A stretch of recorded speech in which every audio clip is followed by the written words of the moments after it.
vraies voix, Frédéric Brindel.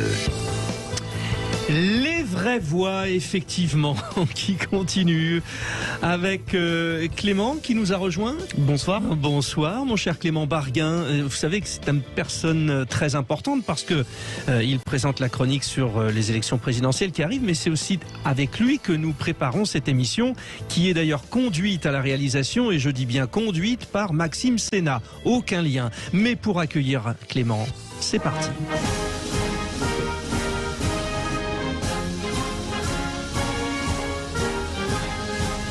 Rien que ça. Clément Barguin, les candidats à la présidentielle se préparent pour la rentrée. L'organisation des meetings politiques est évidemment, nous l'avons vu précédemment, au cœur de toutes les préoccupations. Ben oui, on vient d'en parler. Le gouvernement qui interdit les rassemblements de plus de 2000 personnes dans les grands événements en intérieur. Une mesure qui ne s'applique pas aux réunions politiques.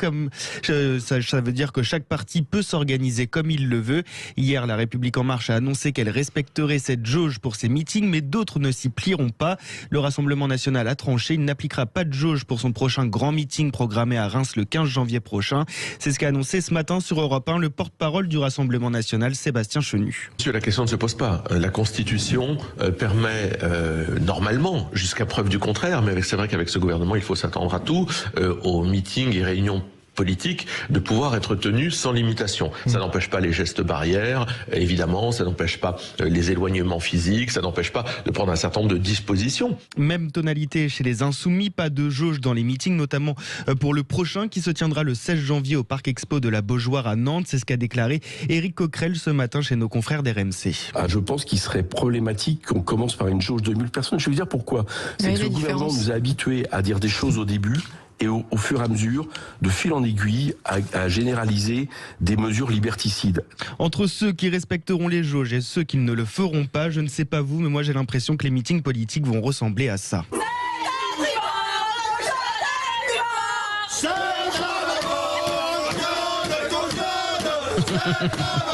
C'est donc à celui qui aura le plus de public dans ces meetings.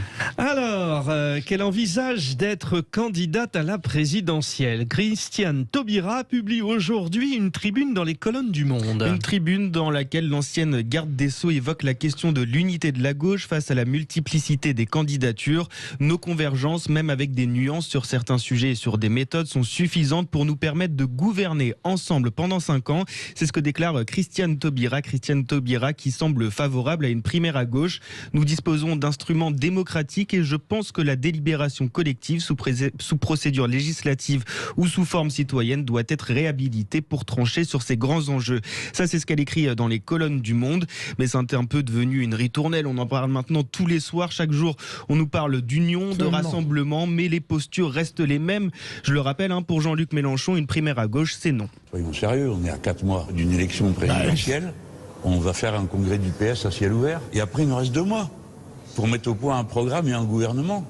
Même son de cloche pour Yannick Jadot. Chez les écologistes, la primaire à gauche, c'est non. J'ai été désigné par une primaire citoyenne. On a débattu devant les Françaises et les Français. Et j'entends nous dire, écoutez, tout ça est très bien, on va débattre entre nous. Non. Voilà, chaque jour, il y a de nouveaux appels. On a même proposé un débat télévisé entre tous les candidats de la gauche. Bon, je crois qu'au Parti socialiste, il va bien falloir finir par l'admettre. Personne ne veut d'alliance à gauche.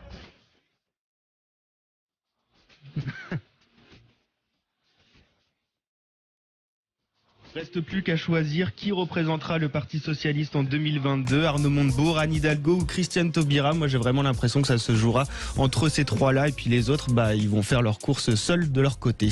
Pas simple, la politique. Une réaction autour de la table. Ouais, mais mon cher, je remercie Clément de me permettre de satisfaire d'abord une certaine sympathie pour le bon sens de Jean-Luc Mélenchon, qui a par ailleurs beaucoup de talent, et Yannick Jadot, qui est immense, et d'autre part, surtout, de me permettre de continuer à cultiver ma Taubiraphobie, parce que vraiment, j'ai lu l'article dans Le Monde, il est pathétique. Donc, je crois que votre trio, Clément, peut-être, il y en aura un des trois, mais je suis pas persuadé que ce soit Christiane Taubira, même si elle a par nature une haute opinion d'elle-même. Tom Conan. Ouais, alors moi j'ai pas lu cet article-là, j'en avais lu d'autres effectivement au sujet de sa possible candidature.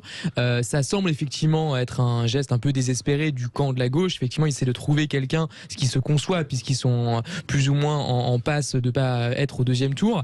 Néanmoins, effectivement, c'est quand même regrettable du point de vue des idées de l'opposition démocratique, parce qu'on va quand même avoir, en tout cas, on se prépare vraisemblablement à avoir dans les prochains mois une vraie opposition entre d'un côté, en gros, le centre droit avec la personne de Macron, président sortant, et de l'autre côté, des gens d'extrême droite avec Marine Le Pen, Éric Zemmour et Pécresse étant aussi dans le camp du centre droit. Donc en fait, tout se passe à droite. Pourquoi centre droit ? Il y a aussi des gens de gauche. Hein, non, mais je parle vraiment dans les candidats. Oui, dans les candidats les plus importants, donc vraiment ceux qui vont vraiment faire la dynamique. Il se dit pas des centre débats. Droit, le président, il se dit centre. Oui, mais de fait, la politique de Macron, elle est plutôt de centre droit ou centriste. Mais bon, comme disait Mitterrand, le centre n'est ni à gauche ni à gauche. Donc moi, je trouve que c'est toujours assez juste. Donc il n'y aura pas d'opposition frontale idéologique forte, comme a pu y avoir à deux élections. Donc ça, c'est un peu décevant sur le terrain démocratique. Joseph Touvenel. Moi, je ne sais pas ce que c'est que la gauche et la droite aujourd'hui. Il faudrait déjà qu'on me définisse. Est-ce que la gauche, c'est les gens qui font ouvrir les grandes surfaces le dimanche en obligeant des salariés à aller travailler sans être payés double comme ils l'ont promis, c'est ça la gauche ? Qui ça, il ? Voilà, et pourtant ça a été fait par des gouvernements dits de gauche et dits de droite, par exemple. Donc moi je suis très concret. Est-ce que la droite, c'est toujours mettre plus de textes, notamment concernant les agriculteurs qui n'en peuvent plus, qui comprennent plus rien. Là on vient de leur mettre encore un référent pour le bien-être animal, c'est très bien. Moi pour le bien-être animal, je suis pour dire aux agriculteurs, vous allez dans chaque ferme mettre un référent, mais voilà, donc prenons sujet par sujet. Vous nous les avez mis dans tous leurs états, cher Clément Barguin. Voilà, c'est ça aussi la politique. Et ceci